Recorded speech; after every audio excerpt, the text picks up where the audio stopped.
خلافت ان کے پاس آ گئی. انہوں نے سب سے پہلا جو ایگزیکٹو آرڈر پاس کیا بطور خلیفۃ المسلمین، بطور مسلمانوں کا خلیفہ، وہ ایگزیکٹو آرڈر سنیے گا. اور پھر یہ اہل سنت کتابیں پوری گفتگو آپ نے اس نیت کے ساتھ سننی ہے کہ میں جو پڑھوں گا حرف حرف اہل سنت کتابوں سے ثابت ہوگا، حرف حرف ثابت ہوگا، جملے بھی نہیں، لفظ ثابت کروں گا. بسم اللہ. اب انہوں نے اس شرط پہ خلافت لی تھی قرآن اور سنت اور سیرت پہ. پہلا ایگزیکٹو آرڈر کیا کیا؟ انہوں نے ایک شخص تھا حکم بن آس، اس کا باپ آس اور اس کا بیٹا حکم، یہ مکے میں رسول کے پاس تھے، کفار مکہ. یہ دونوں باپ بیٹا رسول چلتے تھے تو پیچھے سے رسالت ماپ کی نقلیں اتارتے تھے اور رسول کی توہین اور تکذیب کرتے تھے. خدا نے قرآن میں ان کی مذمت میں ایک آیت بھیجی تھی لعنت کی. خدا نے آیت بھیجی، رسول نے ان کو مدینے سے نکال دیا. وہ رسول جو خلق عظیم کا مالک ہے. آپ یہاں سے دیکھ لیں کہ کتنے دکھی ہوگا اللہ اور اس کا رسول کہ جس نے پتھر مارنے والوں کو دعا دی تھی. اس نے کہا ان کو میری آنکھوں سے پیچھے کرو، دور کر دو ان کی آنکھوں سے، نکال دو ان کو مدینے سے. مدینے سے نکال دیا گیا. پہلا خلیفہ بنا، اس نے ان کو مدینے نہیں آنے دیا. دوسری خلافت میں یہ مدینے نہیں آئے. جب تیسری خلافت کا دور آیا تو انہوں نے سب سے پہلا ایگزیکٹو آرڈر یہ دیا کہ سب سے پہلا بطور خلیفہ میرا آرڈر ہے کہ حکم بن آس کو واپس مدینے بلائے، کیونکہ وہ ان کے چچا تھے.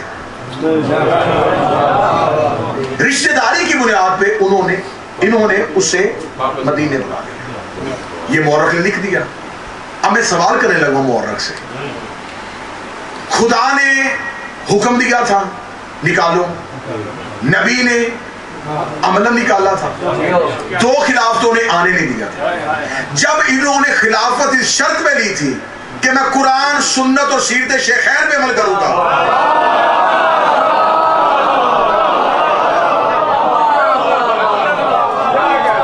تو پہلے ہی حکم نامے سے وہ شرط باطل ہو گئی. قرآن کی پیروی بھی نہیں رہی، سنت کی پیروی بھی نہیں رہی، اور دو خلافتوں کی پیروی بھی نہیں رہی. ان کو بلا لیا اور بلانے کے بعد مدینے میں انتہائی لوگوں کی مخالفت کے باوجود مدینے بلایا اور حکم کے بیٹے مروان کو اپنا وزیر بنایا. اور صرف وزیر نہیں بنایا، مہر خلافت اس کے ہاتھ میں تھے کہ یہ مہر خلافت تیرے پاس ہے، اب جتنے بھی حکم نامے ہوں گے اب یہ آخری سائن تیرے ہوں گے. مہر خلافت اسے دے دی. اب اگلا کام کیا ہوا؟ اب دیکھیں ملوکیت پڑھنے لگا ہوں اسلام میں. اسلام میں ملوکیت کہاں سے آئی؟ صرف یزید پہ لعنت نہیں ہوگی. اب آغاز پڑھیں گے اسلام میں یہ اس گھر کو آگ لگی کب تھی. آپ کی توجہ ہے مکمل؟ اس کے بعد انہوں نے اگلا کام کیا کہ آپ جو جہاں جہاں اسلام پھیل چکا تھا وہاں جو بہت موضوع بڑے شہر تھے نا جہاں مسلمانوں کی اکثریت تھی اور مسلمان پاور میں تھے، انہوں نے سب سے پہلا کام کیا، انہوں نے کوفے کا گورنر ولید بن عقبہ کو بنایا. ایگزیکٹو آرڈر سے بنایا. خود بطور خلیفۃ المسلمین یہ حکم دیا کہ ولید بن عقبہ کو کوفے کا گورنر بنایا. میری قوم کے بچوں کو میں یہ تاریخ بتا رہا ہوں. اب یہ ولید بن عقبہ سنیں گے یہ کون تھا، میں اس کی تھوڑی سی بتا دیتا ہوں ایک لائن میں. یہ عقبہ بن ابی معیط کا بیٹا تھا جس نے مکے میں رسول کو سجدے کی حالت میں اونٹنی کی اوجڑی نبی پہ پھینکی تھی. رسول کے اوپر اونٹنی کی گندگی پھینکی تھی. یہ اس کا بیٹا تھا. اسے کوفے کا اہم شہر کا گورنر بنایا.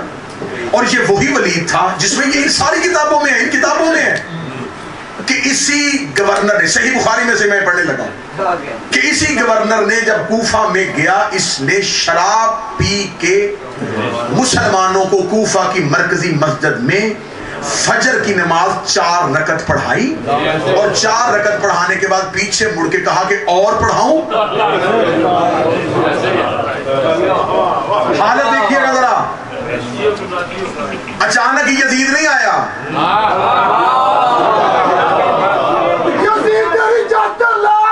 اسلام کے چہرے پہ بہت بہت پردے ڈالے گئے ہیں، تاریخ بڑی بڑی چھپا کے رکھی گئی ہے، اس کو کوفے کا گورنر بنا دیا۔ اب اگر میں اس کا کردار پڑھوں گا تو پوری ایک مجلس گزر جائے گی، کیا کردار تھا ولید بن عقبہ۔ میں نے بس دو چھوٹی چھوٹی بڑی اہم باتیں آپ کو بتا دی کہ یہ شجرا تھا اور یہ کردار تھا۔ اسے کوفے کا گورنر بنا دیا۔ مصر کا گورنر کسے بنایا؟ عبداللہ بن ابی سرائی کو۔ یہ وہ شخص ہے جب رسول نے مکہ فتح کیا تھا، رسول نے عام معافی کا اعلان کرنے کے باوجود کہا تھا کہ میں عبداللہ بن ابی کا قتل مباح کرتا ہوں، اس کو قتل کرو۔ اتنا بڑا گستاخ تھا، اور اس نے نبی کے پاؤں میں گر کے نبی سے معافی مانگ لی تھی کہ یا رسول اللہ مجھے معاف کر دیجیے، میں کلمہ پڑھتا ہوں۔ اتنا دل دکھا تھا میرے رسول کا اس شخص سے، اور اسے مصر کا گورنر بنایا۔ اب ولید بن عقبہ کو کیوں بنایا تھا؟ کیونکہ وہ تیسرے خلیفہ کا ماموزاد تھا۔ عبداللہ بن ابی سرائی کو کیوں بنایا؟ وہ ان کا رضائی بھائی تھا۔ عبداللہ بن عامری کو کیوں بنایا بصرے کا گورنر؟ وہ ان کا خالہ زاد تھا۔ یہ ساری جو چیزیں ہیں یہ رشتہ داری کی بنیاد پہ دی جا رہی ہیں۔ آپ سمجھ رہے اسلام میں کیا ہونے لگا؟ کوفے کا گورنر رشتہ داری کی بنیاد پہ خالہ زاد ہے، رضائی بھائی ہے، ماموزاد ہے۔ ان کو آپ تھوڑا سا بات پہ قابو رکھیں، ان کو اہم شہروں کا گورنر بنا دیا گیا۔ تھوڑا سا میں آپ کو پیچھے لے کے جاتا ہوں۔ جب پہلی خلافت کا دور تھا نا، جب پہلا خلیفہ تھا، تو پہلے خلیفہ نے شام میں لشکر بھیجا تھا، ایک شام کو فتح کرنے کے لیے، کہ شام کو فتح کرو۔ تو اس میں 4 لوگ جو تھے نا اس لشکر کے سردار بنائے تھے، ایک عمر بن عاص، ایک ابو عبیدہ بن جراح، ایک شرجیل بن حسنہ، اور ایک زیاد بن ابی سفیان، یزید بن ابی سفیان۔ ابو سفیان ایک تو معاویہ کا بیٹا یزید ہے نا، ایک معاویہ کا بھائی بھی یزید تھا، یزید بن ابی سفیان۔ ان 4 لوگوں کو شام فتح کرنے کے لیے بھیجا، اور ساتھ پہلے خلیفہ نے لکھ کے بھیجا تھا اگر شام فتح ہو جائے نا تو جو حمص کا علاقہ ہوگا، یہ کیونکہ پورا شام ہی تھا، چھوٹے چھوٹے ملکوں میں تو تقسیم بعد میں ہوا تھا، کہ جو حمص کا علاقہ ہے نا یہ دے دینا ابو عبیدہ بن جراح کو، اردن دے دینا شرجیل بن حسنہ کو، فلسطین دے دینا عمر بن عاص کو، اور دمشق دے دینا یزید بن ابی سفیان۔ یہ 4 سال لگ گئے شام فتح ہوتے ہوتے، ادھر خلافتوں کا دور گزر رہا تھا اور ادھر یہ 4 سردار لشکر لے کے شام فتح کر رہے تھے۔ جب شام 14 ہجری میں فتح ہو گیا تو انہوں نے شام کو آپس میں تقسیم کر لیا۔ دمشق جو تھا یہ آگے ابو سفیان کے بیٹے اور معاویہ کے بھائی یزید کے پاس، یہ بن گیا دمشق کا گورنر۔ جب یہ دمشق کا گورنر بن گیا تو 18 ہجری میں طاعون کی بیماری کی وجہ سے اس کی موت ہو جاتی ہے۔ اس کا چھوٹا بھائی تھا معاویہ بن ابی سفیان، دمشق کا حاکم بن گیا وہ۔ 18 ہجری سے لے کے 60 ہجری تک شام امیہ کے بیٹوں کے پاس رہا۔ 42 سال 42 ایئرز مسلسل انہوں نے شام پہ حکومت کی ہے۔ تو جہاں 42 سال ایک حاکم رہا ہو، ان لوگوں کو کیا پتا تھا کہ علی کی محبت کیا ہے؟ یہ ہسٹری بڑی ضروری ہے علی کی دشمنی کی وجہ جاننے کے لیے، کہ علی کی دشمنی کی وجہ کیا تھی۔ جب کیونکہ میں تیسری خلافت پڑھ رہا ہوں، اب میں نے اس کا تھوڑا بیک گراؤنڈ بتایا تھا کہ جب معاویہ بن ابی سفیان جو تھا یہ بن گیا دمشق کا گورنر، جب تیسری خلافت کا دور ہے تو انہوں نے خط لکھا، انہوں نے کہا اردن، فلسطین، بحرین، حمص، یہ سارے کا سارا علاقہ شام میں شامل کر کے اس کا حاکم معاویہ کو بناؤ۔ کس وجہ سے؟ اس وجہ سے کہ یہ بھی امیہ سے تھے اور وہ بھی امیہ کی نسل سے تھے۔ یہ جو تیسرے خلیفہ تھے عثمان، ان کا شجرہ ہے عثمان بن عفان بن عاص بن امیہ، اور جو شام میں بیٹھا تھا اس کا شجرہ ہے معاویہ بن ابو سفیان بن حرب بن امیہ، وہ بھی نسل امیہ، یہ بھی نسل امیہ۔ کون ابو سفیان جس نے مکہ میں کہا تھا حکومت آ رہی ہے؟ ادھر ادھر شام میں بھی امیہ کی نسل میں سے آ گیا, ادھر مدینے میں بھی نسل امیہ میں سے ایک حاکم آ گیا. پہنچ رہی ہے باتیں جس میں؟ جب یہ سب کچھ ہو چکا تو اب کیا ہوا کہ اب جہاں جہاں یہ مصر میں, اردن میں, فلسطین میں, جہاں جہاں ان علاقوں میں مسلمان آباد تھے, جب ان کے اوپر کوفے میں, بصرے میں ظالم حاکم آ گئے نا, ظالم امیہ کی نسل کے گورنر آ گئے, تو انہوں نے ظلم کرنا شروع کر دیا. لوگ تڑپ اٹھے, تڑپ کے لوگ اب مدینے کی طرف آنے لگے. پہلے شکلوں نے مختلف ٹولوں میں لشکر بنے اور 3 لشکر مدینے میں آ گئے. پہلا لشکر مطالبہ کر کے بیٹھا تھا جو دارالامارہ کا محاصرہ کیے ہوئے تھا. ان کا مطالبہ تھا کہ انہیں ہٹاؤ, زبیر بن عوام کو خلیفہ بناؤ. دوسرا کہتا تھا انہیں ہٹاؤ, ابو عبیدہ بن جراح کو خلیفہ بناؤ. تیسرا لشکر کہتا تھا کہ انہیں پہلے ہٹاؤ, حکومت کا فیصلہ بعد میں کریں گے. امیر المومنین اپنے نوکروں کو کہتے بس خاموش ہو کے دیکھو.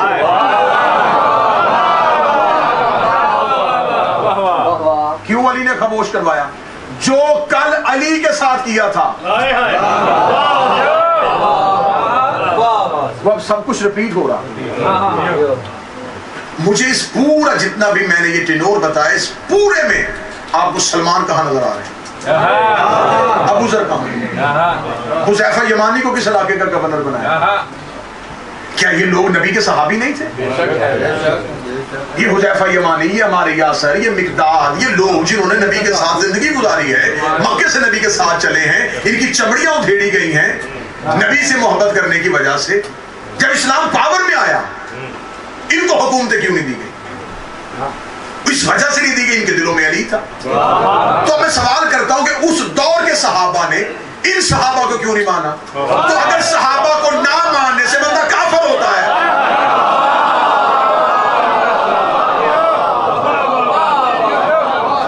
تو پھر کیا یہ صحابی نہیں ہے؟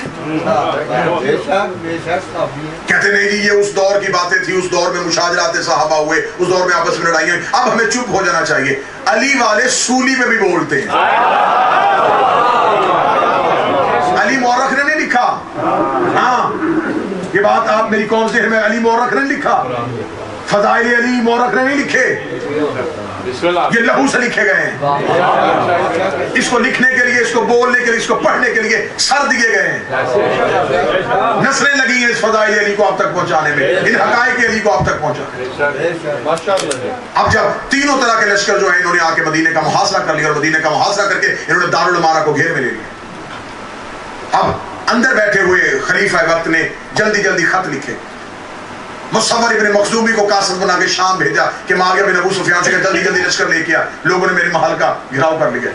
اس نے یہ کہہ کے قاصد کو واپس بھیج دیا کہ جتنی دیر میں شام سے مدینے جاؤں گا حملہ ہو جائے گا, لہٰذا انہیں کہیں یہ مدینے کی لڑائی ہے سنبھالیں, کیونکہ وہ ایک بہت بڑی اسٹیٹ کے پاورفل بن کے بیٹھے, انہیں کیا ضرورت ہے مدینے کی لڑائی میں ہاتھ ڈالیں. ان کے پاس ایک بہت بڑی اسٹیٹ تھی, وہ شام میں بیٹھے ہوئے تھے, 8-10 ملک ان کے انڈر تھے, انہیں کیا ضرورت تھی؟ انہوں نے کہا یہ مدینے والوں کی لڑائی ہے. انہوں نے مختلف ٹولوں میں لشکر بنے اور 3 لشکر مدینے میں آ گئے. پہلا لشکر مطالبہ کر کے بیٹھا تھا جو دارالامارہ کا محاصرہ کیے ہوئے تھا. ان کا مطالبہ تھا کہ انہیں ہٹاؤ, زبیر بن عوام کو خلیفہ بناؤ.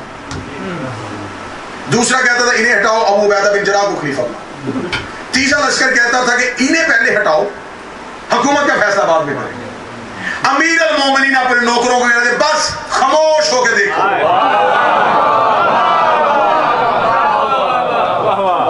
کیوں علی نے خاموش کروایا؟ جو کل علی کے ساتھ کیا تھا وہ اب سب کچھ ریپیٹ ہو رہا.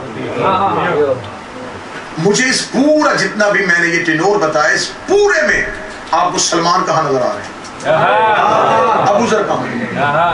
حذیفہ یمانی کو کس علاقے کا گورنر بنایا؟ کیا یہ لوگ نبی کے صحابی نہیں تھے؟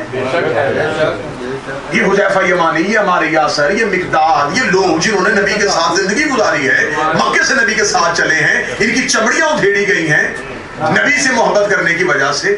جب اسلام پاور میں آیا ان کو حکومتیں کیوں نہیں دی گئی؟ اس وجہ سے نہیں دی گئی, ان کے دلوں میں علی تھا. تو میں سوال کرتا ہوں کہ اس دور کے صحابہ نے ان صحابہ کو کیوں نہیں مانا؟ تو اگر صحابہ کو نہ ماننے سے بندہ کافر ہوتا ہے.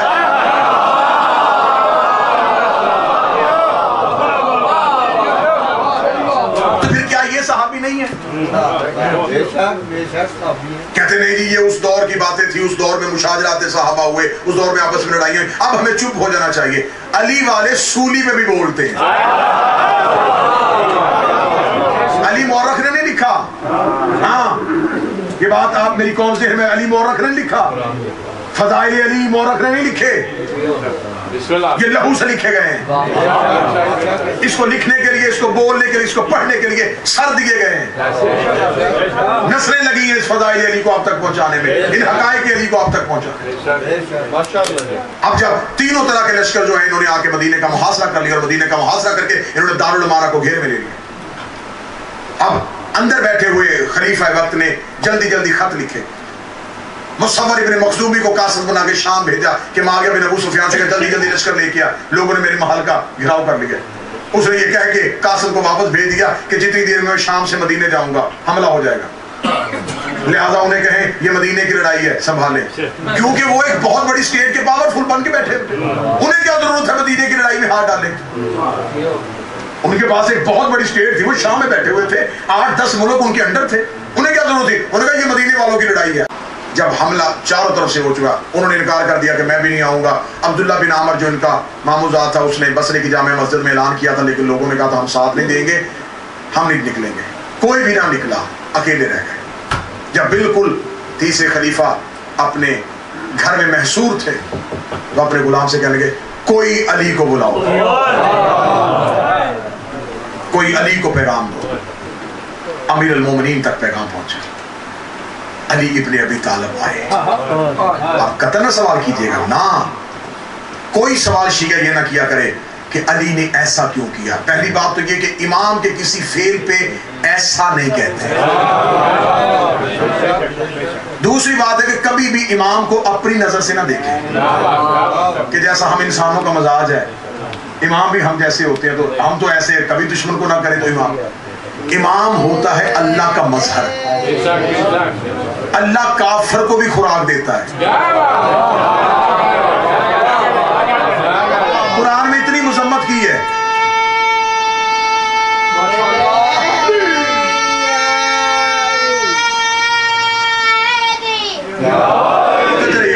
قرآن میں اتنی مذمت کی ہے اللہ نے کفار کی، کفار کو قتل کرو، کفار سے یہ کرو۔ میرے اللہ ہمیں جو کہہ رہا ہے، نبی کو جو حکم کر رہا ہے تو عذاب بھیج دے۔ فرمایا میرا منصب خدائی یہ تقاضا کرتا ہے کہ مجھ سے جو بھی مانگے۔ امام ہوتا ہے اللہ کا نمائندہ۔ مولا امیر المومنین پہنچے، مولا امیر المومنین کا کیوں بلایا؟ اس نے کہا یا علی میری جان بچائیے، میری مدد کیجیے۔ علی نے فرمایا مدد اس بات پہ کروں گا کہ تم نے حاکم ظالم مسلط کیے تھے، انہیں معزول کرو، انہیں ان کے عہدوں سے ہٹاؤ، مسلمانوں کی اکثریت ان کی وجہ سے تنگ ہے۔ اس نے کہا یا علی 3 دن کی مہلت لے دے، یہ جو باہر مجمع ہے انہیں واپس بھیج دے، 3 دن کے اندر میں وعدہ کرتا ہوں کہ میں انہیں معزول کروں۔ اس سے پہلے 2 لوگ آئے تھے مجمع منتشر کرنے کے لیے، انہیں مجمع نے پتھروں کے ساتھ واپس بھیجا، لیکن جو ہی امیر المومنین آگے کھڑے، اب وہ علی کے نوکر نہیں تھے، یہ ذہن میں رکھنا، یہ علی کے صحابی نہیں ہے، یہ علی کے سپاہی نہیں ہے، یہ علی کا لشکر نہیں ہے، لیکن مقام علی معاشرے میں اتنا اہم ہے۔ علی کے سامنے آ کے کہنے گیا علی آپ نہ آئیے گا درمیان میں، یا علی انہوں نے تو آپ کو حق سے محروم رکھا۔ فرمایا بات حق کی نہیں ہے، اب بات خلافت کی نہیں ہے، بات ہے کسی کی جان بچانے کی۔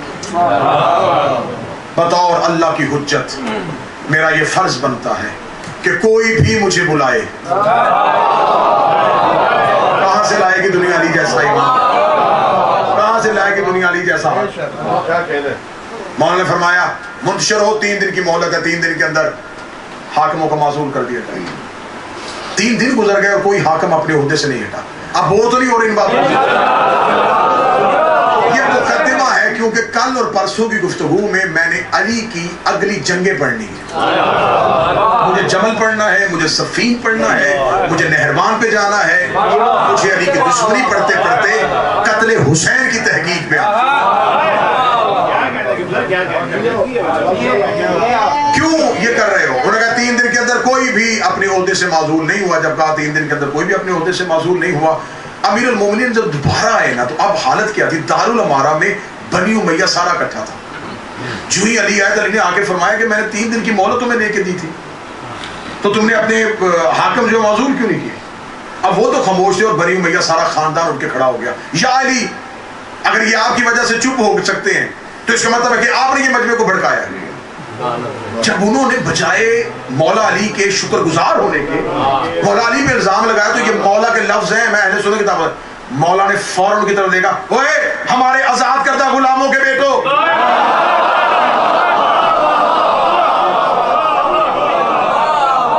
یہ جو بول رہے تھے نا، ان میں سے آدھوں کے باپ علی نے فتح مکہ پہ تلوار کے نیچے سے نکالے تھے، مار دیتے تھے علی نے.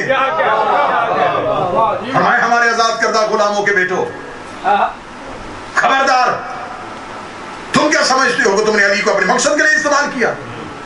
جاؤ، میں تمہیں کوئی مہلت نہیں لے کے دوں گا. جب مولا امیر المومنین جلال میں آئے تو خلیفہ اٹھے، انہوں نے کہا نہیں یا علی، یہ ان لوگوں کا تھا، آپ ایک دفعہ دوبارہ مجمع کو منتشر کریں. امیر المومنین نے فرمایا آخری مہلت لے کے دینے لگا، فوراً اپنے جتنے حاکم ہیں معزول کرو تاکہ مسلمانوں کے ہاں ظلم کی کمی ہو سکے. انہوں نے کہا میں ابھی ایک حکم نامے کے ساتھ سب کو معزول کر دوں. اب کتنا مشکل تھا، کیسے معزول کر سکتے تھے؟ اب جو جہاں بیٹھ گیا تو وہ اترتا ہے، وہ اپنی اپنی حکومت بنا کے بیٹھے تھے. اب شام میں کہا جائے کہ اس کو اتارو تو اترے گا، اس کا اپنا لشکر بن گیا، بصرے والے نے اپنے فوجی بنا لیے. اب انہیں پتا تھا کہ جن کو میں بٹھا بیٹھا ہوں اب یہ اترے گے نہیں، اب کیا کیا جائے؟ مولا امیر المومنین کا تیرے پاس ایک ہی صورت ہے، ان کو معزول کرنا پڑے گا. اس نے کہا اے علی، سب سے پہلے کس کو عہدے سے معزول کروں؟ سب سے پہلے مصر خالی کر. وہ عبداللہ ابن ابی سرائی کے پاس اور اس میں سب سے زیادہ ظلم ہو رہا ہے، اور مسلمانوں کا سب سے زیادہ ریونیو ٹیکس خراج مصر سے آتا ہے، جس سے غریب مسلمان پلتے ہیں، اور وہاں کا سارا جتنا ٹیکس ہے وہ سب کھا رہے ہیں. مصر خالی کرواؤ. اس نے کہا ٹھیک ہے. اس نے کہا کوئی آپ بتائیں، آپ اپنا کوئی بندہ نہیں. فرمایا میرا کوئی بندہ نہیں، کسی بھی عادل حاکم کو بھیج. لفظ پڑھو، طریقہ لفظ پڑھو. اللہ فرمایا میں کسی کو نہیں نومینیٹ کرتا، کسی عادل کو بھیج. ہاتھ باندھ کر کے، عادل تو پھر سارے آپ ہی کے پاس ہیں. یعنی مجھے تو اس میں کچھ نظر نہیں آ رہا، جتنے عادل ہیں جن پہ اعتماد کیا جاتا ہے وہ سارے آپ کے حکم ہیں. یعنی آپ ہی کسی کو منتخب کریں. سطر نہیں اڑا گئی روح کو. اللہ نے فرمایا پھر محمد بن ابی بکر کو بلاؤ.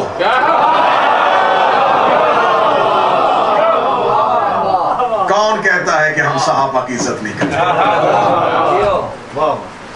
میری نسل قربان اس شخصیت پہ. ہم محمد بن ابی بکر کو بلاؤ، اسے بھیجتے ہیں. اس سے پہلے نبی کی زوجہ جو تھی وہ اس مدینے کے حالات کو دیکھتے ہوئے محاصرے سے پہلے مدینہ چھوڑ کے بصرے جا چکی تھی. بصرہ جا چکی تو جاتے ہوئے جو سٹیٹمنٹ دے کے گئی تھی وہ سنی کتابوں میں لکھی ہوئی ہے. وہ جاتے ہوئے قتل کا فتویٰ دے کے گئی تھی، اسے قتل کرو. اور یہ اہل سنت کتابوں میں لکھا ہوا ہے. اسے سنن نسائی نے لکھا ہے، اسے ابن ماجہ نے لکھا ہے، اسے طبقات ابن سعد نے لکھا ہے، اسے ابن خلدون نے لکھا ہے، اسے مولانا مودودی نے لکھا ہے. وہ کہہ کے گئی تھی، وہ خود بصرہ تھی. امیر المومنین نے فرمایا محمد بن ابی بکر کو بھیجو. اس نے کہا ٹھیک ہے محمد بن ابی بکر کو. اس نے جلدی سے کہا کہ میں محمد بن ابی بکر کو ایک خط لکھا کہ عبداللہ ابن سرح جو ہی تمہارے پاس محمد بن ابی بکر پہنچے فوراً اپنے عہدے سے معزول ہو کے مصر کی حکومت اور بیت المال کے خزانے کے تمام حساب و کتاب محمد بن ابی بکر کے حوالے کر کے فوراً مدینہ آئے. یہ خط محمد بن ابی بکر کو. محمد بن ابی بکر نے تیز رفتار گھوڑا لیا، مدینہ سے نکلے، اور جاتے ہوئے جو باہر محاصرے پہ تھے انہوں نے کہا دیکھو میں جا رہا ہوں، یہ امیر المومنین نے پہلا عہدہ معزول کروا دیا ہے، یہ ہم نے سرکاری حکم نامہ لے لیا ہے، مصر کا چارج سنبھالوں گا. جب تک انہوں نے کہا جب تک تو مصر کا چارج سنبھالے گا ہم مدینے کے باہر بیٹھے. جو ہی تیرے پاس مصر کا چارج آ جائے گا ہم سمجھ لیں گے کہ عہدے معزول ہونے شروع ہو گئے، پھر ہم بھی اپنے اپنے گھروں کو چلے جائیں گے. ادھر سے محمد بن ابی بکر نکلے. محمد بن ابی بکر ابھی مدینہ سے نکلے تھے. یہ امیر المومنین نے جاتے ہوئے محمد رات کو سفر نہ کرنا. اس دور میں رات کا سفر اتنا خطرناک تو ہوتا نہیں تھا، اور ہو بھی کوئی علی کا نوکر، علی کا سپاہی ہو، تلوار چلانی اسے آتی ہو، ڈرنا وہ جانتا ہو، اسے کیا خطرہ تھا؟ محمد بن ابی بکر نے اسے کہتے ہیں حجت کا احترام. اس نے یہ نہیں کہا کہ مولا، کیونکہ عربوں میں رات کا سفر آسان ہوتا تھا. راتیں ٹھنڈی ہوتی تھی، دن میں گرمی کی لو ہوتی تھی، رات کو سفر آسانی سے ہو جاتا تھا. اس نے نہیں پوچھا ایک دفعہ بھی کہ مولا ویسے رات کو سفر زیادہ بہتر ہے، اور نکل بھی وہ شام کے ٹائم رہے تھے. فرمایا ابھی جا اور رات کو سفر نہ کرنا. محمد بن ابی بکر نے کیوں نہیں، کیا، کیسے، کچھ حجت نے کہہ دیا. ابھی مدینے سے باہر نکلے ہی تھے، تھوڑے دور گئے، رات ہو گئے. محمد بن ابی بکر نے ساتھ جو غلام تھے نے کہا بھائی گھوڑے روکو، یہیں پہ خیمہ لگاؤ، علی کا حکم ہے. رات ڈھل گئی، اب سفر نہیں ہوگا. جو امام کے کہنے پہ سفر نہیں کرتے تھے، خیمے لگاؤ. رک گئے. محمد بن ابی بکر نے وضو کیا، اپنے خیمے میں مصلی عبادت بچھایا. علی کا نوکر تھا، علی کا سپاہی تھا، مناجات الہیہ میں مصروف ہوا. محمد بن ابی بکر اپنے خیمے میں نماز پڑھ رہے تھے، تسبیح سیدہ میں مصروف تھے. یا محمد بن ابی بکر کے کانوں میں تیز رفتار گھوڑے کے ٹاپوں کی آواز آئی. محمد بن ابی بکر نے آنکھوں کو کھولا، اپنے خیمے کا پردہ اٹھایا. رات کا ٹائم تھا، نظر کچھ نہیں آ رہا تھا، لیکن یہ پتا چل رہا تھا کہ آواز ادھر سے آ رہی ہے اور ادھر سے آ رہی ہے جدھر مدینے کی آبادی تھی.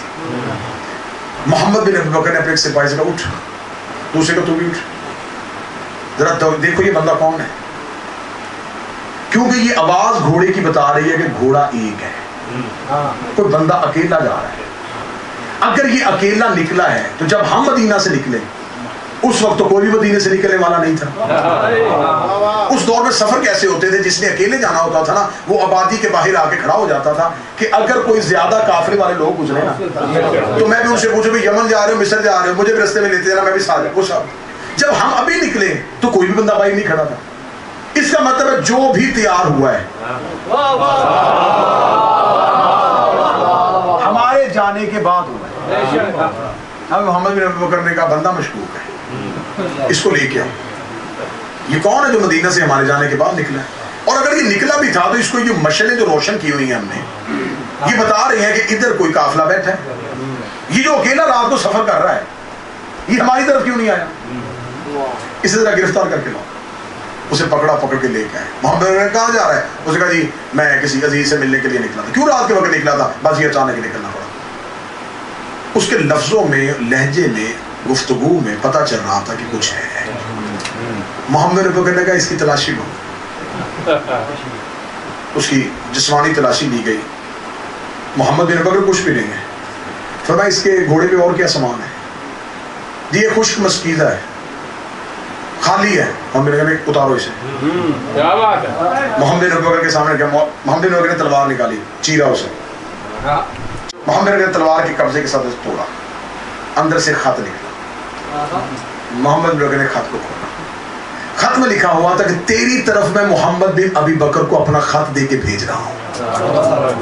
اس کے آنے سے پہلے ایک لشکر ترتیب دے جو محمد بن ابی بکر کو رستے میں قتل کر دے، اور خبردار میرے اگلے حکم نامے تک گورنری نہ چھوڑنا. محمد بن ابی بکر نے خط کو بند کیا، سپاہیوں سے کہا خیمے اٹھاؤ، سفر پورا ہو گیا.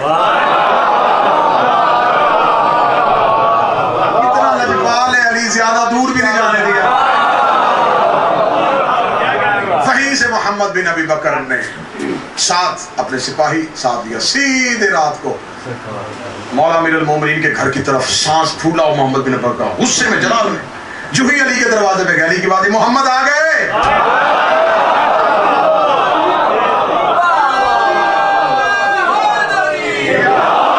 محمد آ گئے. مولا آ گیا. امیر المومنین نے اپنے خیمے، اپنے گھر کا پردہ اٹھایا. محمد بن ابی بکر کہانی سنانا چاہتے ہیں. علی نے فرمایا خط دے.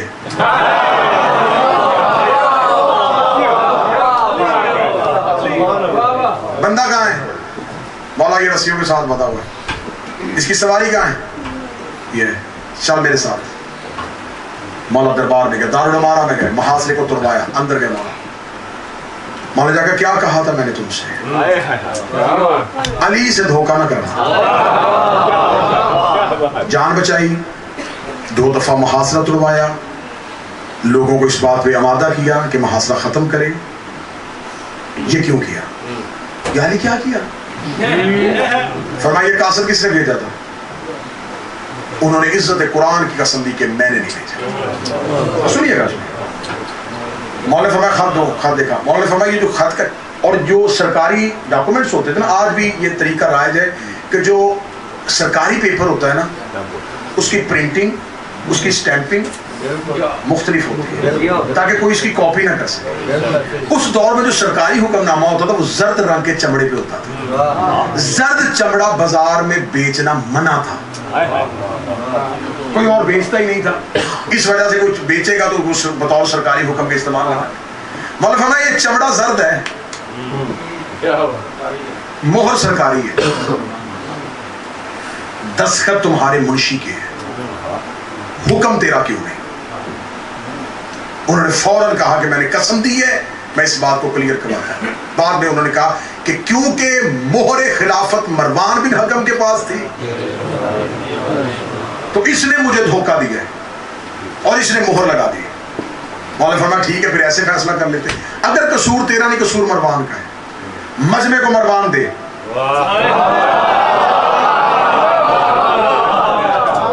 یہ تو لوگ باہر کھڑے ہیں نا، اگر یہ گناہ گار ہے تو یہ دے. میں جہاں دے کے جاتا ہوں کہ اس نے دھوکہ کیا بھائی. اب اسے اس لیے نہیں دے سکتے، وہ داماد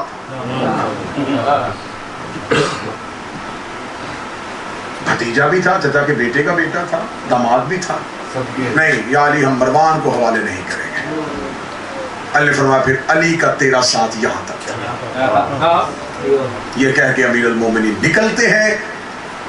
اگلی رات حملہ ہوتا ہے اور انہیں ان کے گھر میں قتل کر دیا جاتا ہے. اس قتل کے بعد اسلامی تحریک میں کون سی تبدیلیاں آئیں، وہاں سے کل گفتگو کو لے کے آگے بڑھیں گے.